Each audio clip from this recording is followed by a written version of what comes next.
Welcome once again. It's lovely to have you with us. We are looking at a series of encounters with Jesus. I don't know how many of you have been trying to watch the cricket in India. I have. And the story we're looking at tonight, which is the story of Lazarus, is very, very much belongs to the sort of bowling run-up to the familiar church wicket that is Easter. I don't know about you, but I'm not a huge fan of going to events around Easter. I'm put off by Good Friday. I don't like thinking too much about Jesus' death. It's horrific at every level. And I'm glad, of course, that he's not perpetually caught in that moment. And I'm glad that no one is. And that's something that we should remember when we feel haunted by the sufferings of our loved ones. Nobody's stuck in a moment. They're not constantly reliving that terrible moment. And thanks be to God for that. I do like Easter Sunday more, though, and this story of Lazarus is meant to set the scene by establishing ahead of time the very good outcome we can look forward to, even as we pass through the confused expectations of the triumphal entry when Jesus comes into Jerusalem, the false hopes of the disciples who don't really know one end of it from the other, their ultimate betrayal of Jesus and his arrest and death. So let me read this account to you from John 11. There was a man called Lazarus. He was ill. He was from Bethany, the village of Mary and his sister Martha. This Mary, whose brother Lazarus was ill, was the same one who poured perfume on the Lord, wiped his feet with her hair. So the sisters sent word to Jesus, "Lord, the one you love is ill." When he heard this, Jesus said, "This illness will not end in death. No, it's for God's glory, so that God's Son may be glorified through it." Now Jesus loved Martha and her sister and Lazarus. So when he heard Lazarus was ill, he stayed where he was for 2 more days. Said to the disciples, "Let's go back to Judea." "But Rabbi," they said, "it's a short while ago the Jews there tried to stone you, and yet you want to go back?" Jesus answered, "Are there not 12 hours of daylight? Anyone who walks in the daytime will not stumble, for they see by this world's light. It's when a person walks at night that they stumble, for they have no light." After he'd said this, he went on to tell them, "Our friend Lazarus has fallen asleep, but I'm going there to wake him up." His disciples replied, "Lord, if he sleeps, he'll get better." Jesus had been speaking of his death, but his disciples thought he meant only natural sleep. So he said to them plainly, "Lazarus is dead.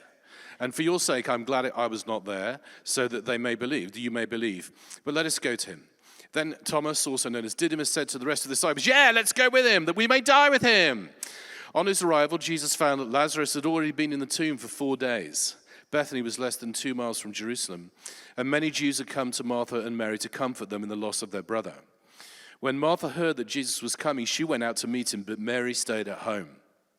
"Lord," Martha said to Jesus, "if you'd been here, my brother would not have died.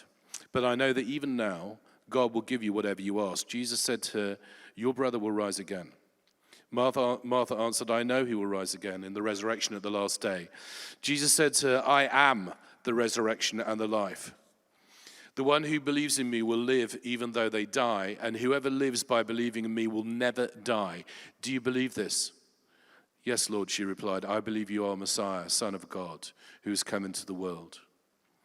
After she said this, she went back and called her sister Mary aside. "The teacher is here," she said, "and is asking for you."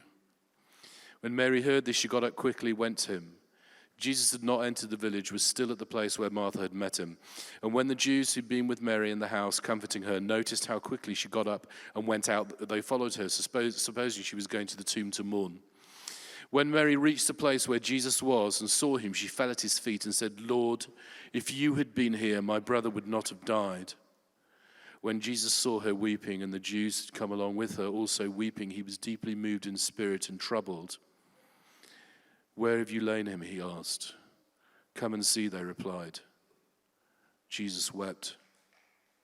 Then the Jews said, "See how he loved him." But some of them said, Could he who opened the eyes of the blind not have kept this man from dying?"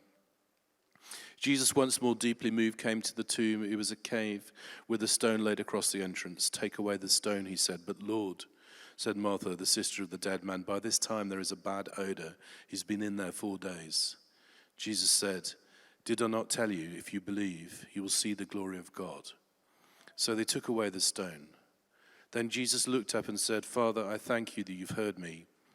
I knew you always hear me, but I said this for the benefit of the people standing here, that they may believe that you sent me. And when he said this, Jesus called out in a loud voice, Lazarus, come out! The dead man came out, his hands and feet wrapped with strips of linen and a cloth around his face. Jesus said to them, take off the grave clothes and let him go. I got awarded a prize when I was at theological college for most boring reader of the Bible. I thought I'd tell you at the end rather than the beginning. Once again, the purpose of this account in John's Gospel is to prefigure all that's going to come, helping us to make sense of the cross and the resurrection. And a familiar cast are locked in. There's the sisters who are friends. There's the disciples, the crowds, the religious opponents. And the story's going to inexorably play out from here.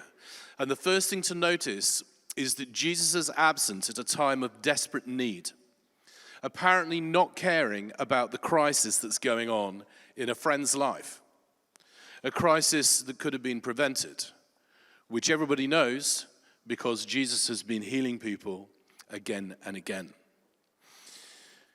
We see that accusation, the Lord, the one you love is ill. And the inference was that Jesus was surely going to come and do his thing. There's a reason for his absence, but his friends cannot know what it is. When he hears this in verse 4, Jesus says, the illness will not end in death. It's for God's glory that this is happening. Have you ever felt that Jesus is absent for no apparent reason, or that you don't know what he's doing? I think most of us have from time to time, perhaps especially when there is an absolute crisis, when our emotions are fully engaged. And at these times, obviously, we want to experience the comfort of Jesus. But also at these times, we find it particularly hard to be still and know that God is God. And that's why it can feel to us as though he isn't there. Listen to this. Listen to this. A person doing the life course once turned to her medical textbook, as you obviously wouldn't, and asked God to speak to her through her medical textbook.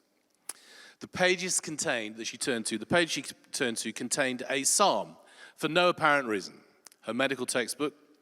She didn't have a Bible, so she went to her friend to look up this psalm. And going into his room, they found that the Bible, his Bible, was open at that exact psalm. God is there. God is there. He's there for you. He's there for those you love. He is there. Feeling the presence of God, that can be a different thing. By the time Jesus arrives, Lazarus has been dead for 4 days. Martha goes out to meet him. Mary does not. He has let her down. Have you ever not gone out to meet Jesus because you feel he's let you down? I think most of us have. Now, it may be that Martha retains the hope that Jesus can still do something. She says in verse 21, Lord, if you'd been here, my brother would not have died. But I know that even now, God will give you whatever you ask. Her beliefs about the resurrection, like everybody else's at that time, are that it will not be immediate. There'll be a resurrection of the people of God at the end of time. But the sisters know, they absolutely know, that Jesus could have healed him even when he was on the verge of death. But for some reason, they cannot connect that faith with the possibility that Jesus could do something for somebody who has died. Which in a way is strange because all healing defies rational explanation. And I suppose this reflects the fact that they've seen him perform so many miracles. It's not hard to believe he could do another one, even if Lazarus is seriously ill, but it appears to be impossible to believe that he could do anything for somebody that has died. Jesus then makes one of the greatest declarations about his identity in the New Testament in verse 25, which we will come back to. Jesus says, I am the resurrection and the life. Whoever believes in me will live even though they die, and whoever lives by believing in me will never die. Do you believe this? I wonder whether we can feel the impact of Martha's faith here, in a way that faith operates in this story throughout, somehow enabling Jesus to go on to do the unprecedented. Yes, she replies, I believe you are Messiah, the Son of God, who has come into the world. Martha may express her disappointment nicely, but not so Mary. She is in despair. If you'd been here, he wouldn't have died. Famously, Jesus appears to join in with the general mourning. Still deeply moved, he raises the definitely dead Lazarus back to life, returns him to his family. It's a very graphic scene. And I just want to focus on two things that John draws attention to about Jesus in this prefiguring passage. And the first is the uncontrollable snorting of the Son of God. The uncontrollable snorting of the Son of God. Verse 35, translated, Jesus wept. Shortest verse in the Bible. These tears of Jesus are not a response to the mourners, real and professional. They are not an empathetic weeping in the face of suffering. They are not an actor's heroic tear squeezed from the corner of his eye while staying strong for the camera. In Greek, Jesus burst out crying. Shortly afterwards, we read he is deeply moved. The sense of the Greek here is the outraged snorting of a horse. It's the same kind of anger in the bowels response provoked in him when he heals the man with a withered hand. When he says, if you are willing, Jesus says, if I am willing, be clean. He is deeply, furiously moved in a way that we can probably scarcely imagine. I've seen that once, here, just there. It's a woman who was having young woman, a student, having continual heart attacks, mini heart attacks. And she was in a prayer group here. And this prayer group prayed for her every single time they met. Not only did she not get better, she just got worse and worse and worse. She went on a life course weekend. I actually had a word of knowledge about somebody with a heart condition, and I gave that word, and they decided as a group they were going to pray for her one more time, but they prayed for her so many times. And there was one woman called Rachel, who had become incensed by the fact that this was not changing.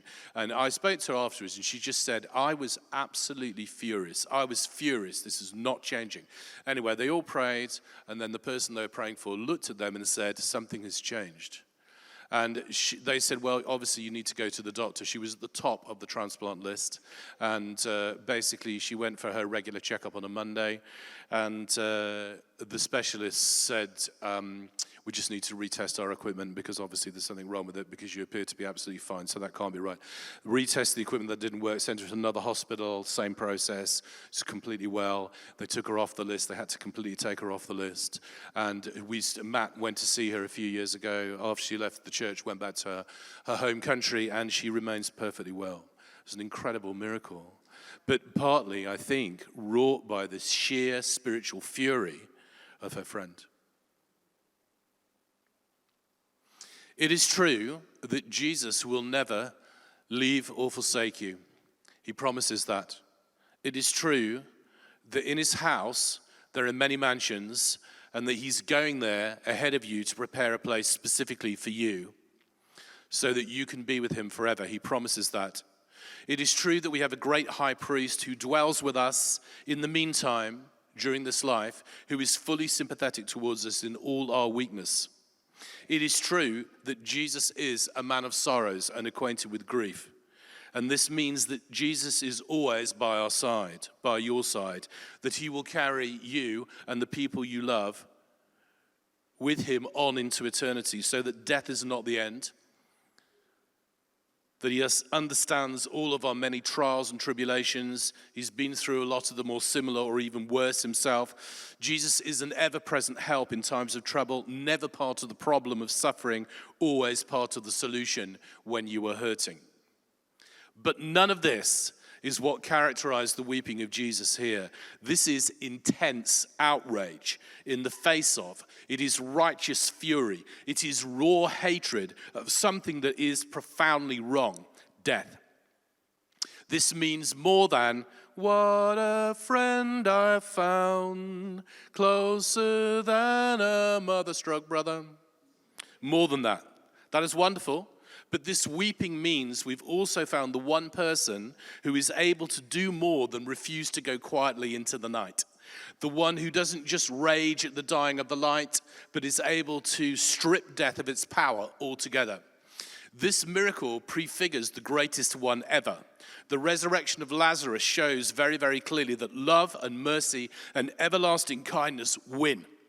That no weapon formed, not sin and all its effects, not even death itself, against the Son of God or against his chosen one, will ultimately prosper. Death has lost its sting, as Paul says in Romans. So the snorting of the Son of God. Secondly, the battle cry of the Son of God. Verse 25 and 26. I am the resurrection and the life. The one who believes in me will live even though they die, and whoever lives by believing in me will never die. Do you believe this? Yes, Lord, they replied. I believe you are the Messiah. His proclamation shows that the war on sin and death is being waged. Jesus is saying, I am the anti-death and the super life. This is the fifth I am saying in John's Gospel, 7 being the number representing divinity, and I am being the name of God in Hebrew. I am who I am being the name of God in the Old Testament. In the other Gospels, we see more of the humanity of Jesus, who, though without sin, does question what is happening to him, is astonished at a lack of faith in Lazarus, is equally surprised by the faith of the Gentiles, is hurt by his disciples. In John's Gospel, though, there is more of an emphasis on the divine majesty of Jesus, who is very much completely in control of all that is going on, whatever anybody else thinks. So here, his disciples can't understand why he wants to take them back through dangerous territory, or indeed his disciples can't really understand what he's doing at all. The sisters can't understand why he hasn't arrived. The crowd protests that surely he could have saved Lazarus if he turned up on time, again expressing the same mixture of faith and unbelief as Mary and Martha. But Jesus knows from the beginning that death will not be the end here, and so he stays where he is. He knows that Lazarus has died. Indeed, he knows that he will be raised. And this has all been about the display of God's glory. He knows that God has already heard his prayer. In short, he knows that what the devil intended for evil as an assault on him before he enters Jerusalem and the final phase of his mission, an assault which is intended to undermine confidence in him, the Spirit is going to transform into something that will confirm exactly who he is for any with eyes to see. Notice that all the way through this story, Jesus is actually telling people what will happen and inviting them to put their faith in him because he is who he is. And no one does except maybe Martha. Nevertheless, at the tomb of Lazarus, a place laid waste by stark finality, wrapped in grave clothes, pervaded by the stench of death, we see the resurrection, majesty, power, and authority of God breaking in. It's funny, is it not? This may be one of the best known verses in the Bible because it's always read at funerals. I am the way, the truth, and the life. Perhaps the only surprise is that when this verse is read, the dead don't immediately just come back. I've prayed for many people now who have died. I've been asked to go into hospitals and bedrooms, including dearly loved members of the church here over time.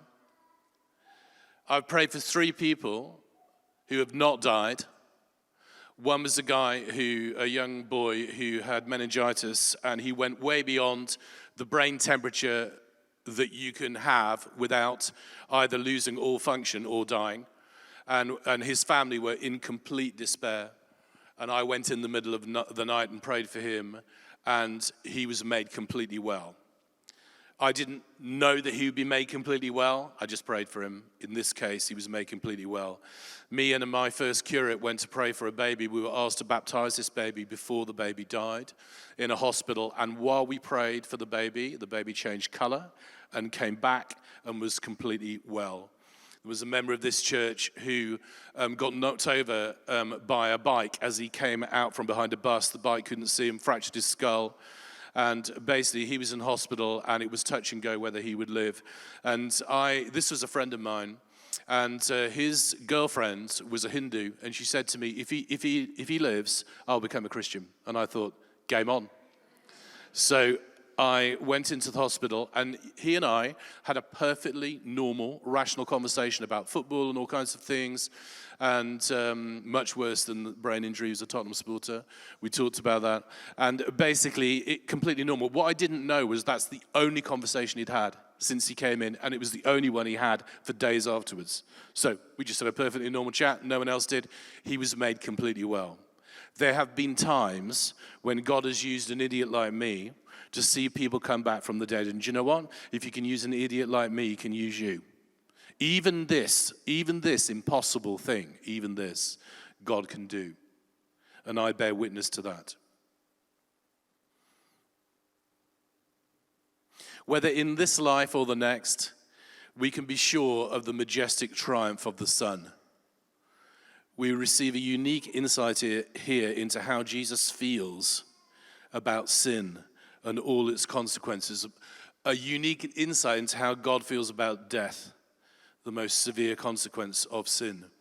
Jesus is at war against all the injurious effects of this disease, and he wants to take all of us here out of our tombs of sin and death now and at the last day.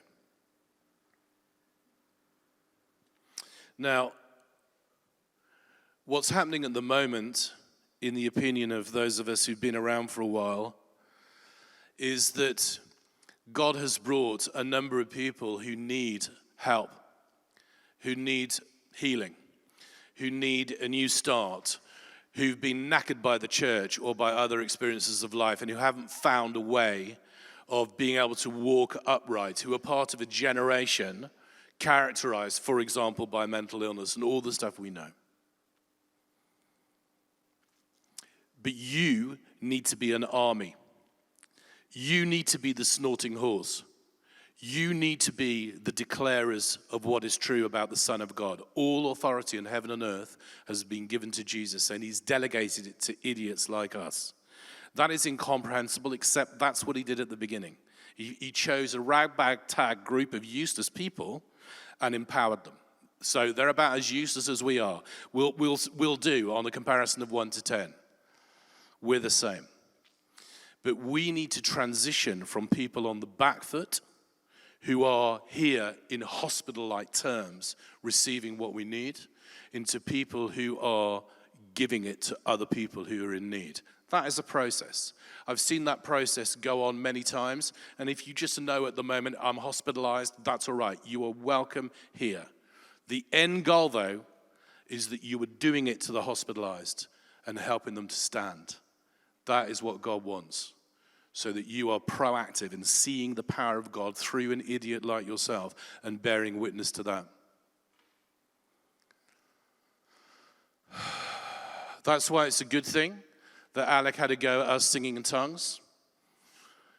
Because, we do need to be able to do that kind of thing, because it's in the Bible, and it's the normal end of worship. So worship is supposed to be, we sing everything, we say everything, we sing everything, we say everything, we've run out of words, and now we're going to have a go, not with our rational minds, but with our inner being. Our inner being is going to sing. Do you know why? Because your inner being needs to sing. You will not resolve the stuff of your life unless your inner being knows how to speak and sing. Sometimes the issues that we face, the prayers we need to pray, they're not going to be subject just to rational formulation. If you hit your thumb with a hammer, you don't go, oh, I've hit my thumb with a hammer. You go, ow! Because you've hit your thumb with a hammer. When you've had your heart broken, you moan and groan because you have to. When you're really, really happy and there are no words, you just drone on in your own little language because you have to. There are limits to language and rationality. You are not just a mind. You are body, mind, and spirit. So when you're in the presence of God, you're supposed to come here, sing everything, say everything. If you want to dance, you can, whatever. Doesn't matter what you do. I personally like to sit down, got an arthritic toe, whatever. The fact is, I understand people dancing around. I like to see people doing that. I do. I'm never going to do it, but I like watching it. Anyway, so some people are going to do that, but you just enter into the level of freedom that you're happy with, but be a free person. Turn up, sing everything, say everything, and then when you've run out of words, do the tongues thing. Yes, you can. Every single one of you can speak in tongues. You don't have to, of course. You don't have to do anything. You don't have to become a Christian. Speaking in tongues, every single one of you can do that. That's a simple gift of the Holy Spirit. In the same way, you can all make goo goo gaga noises, right? Like little children pretending to speak their own language where they're building castles or playing fairies or whatever they're doing. They're just giggling away to themselves. That's what speaking in tongues is. And God gives it power. I don't know why, but he does. Probably because it just is a way of articulating something without thinking about it. It's like saying the liturgy, as one person once said to me. Anyway, forget that. So basically, we do that. And then when we have said everything and done everything, what's supposed to happen then is that God is supposed to speak. Right, so we say everything, sing everything, and then God speaks to us. That's where prophecy comes in. So when someone like Alex says, do you want to come and give words? Yes, you do. You absolutely do. What you don't want to think is, I know this is God. Nobody ever knows it's God. You believe it's God, so you have a sense of something, and you want to just give it because you know this might help somebody. I remember going to church once and being heartbroken. It was probably my wife that had done it again before we were married. And so we had an absolute nightmare courtship, which included 2 weddings and a funeral, not 3, but 2. And basically, there was a time when I was absolutely desperate to know the comfort of God. I go into this service and somebody goes forward during a time of prophecy and says, God is saying to somebody here, he loves you. Now, normally, when somebody gives a word like that, I want to kill them. I just find that so banal. Please don't. On that occasion, that healed me, and it taught me a very important lesson. Do not despise those simple things, because sometimes you might be in need of one of those simple things. That was me that day. And so basically, when the invitation comes, you might have something from God. There's a church leader once taught me that he used to think it probably isn't from God, bearing in mind that it might be. And he transitioned to, it probably is from God, bearing in mind it might not be. That's the right position to be in. So when you think you've got something, you come forward. If you think you've got a good story, you come forward. Do you know what? It's not about you. Do you know what you're doing? You're serving other people in love. And that's how you grow in freedom. You receive, you give away. If you receive and receive and receive and never give away, you become bloated and useless. The object of the game is you become a snorting horse with the Lord. Got that? I'm glad we've had this chat. So in Jesus' name, I invite you into the snorting horse. I invite you into the war cry, not just the passivity, not just the I'm here to receive, or maybe I went, I don't know whether I could go forward. What do you think is going to happen? Honestly, what's the worst thing that could happen? Somebody's going to go up to you, they're going to pray something out loud. That's the worst that could happen. What happens if you cry? Look, hospitals, that's where you bleed. Church, that's where you cry. If a hospital did not allow bleeding, there would be a problem, and the church needs to allow crying. You know why? Because it is by crying we release the pain, and sometimes worse, shaking, screaming, whatever. Who cares? Let the power of the living God move amongst us so that we have got stories of what God can do. You want this place to be full? We need to become snorting horses. That's how it will fill. Because people will come in and they'll see that there is something going on here. And they will want what we have, even if they're terrified. I remember one member of the congregation telling me when he first came, he was both absolutely terrified in case something happened to him, but also he couldn't stay away because of the power of God. We need to be people who are carriers of the power of God. So, when we are singing in tongues, try singing in tongues. When we are giving prophetic words, try giving prophetic words, right? Because you're serving everybody else and you're releasing yourself into the freedom that God intends. Do not count yourself out. Everybody is as stupid here as everybody else. Everybody is as disqualified as everybody else. It is not a compliment to be called a Christian. I've said this several times.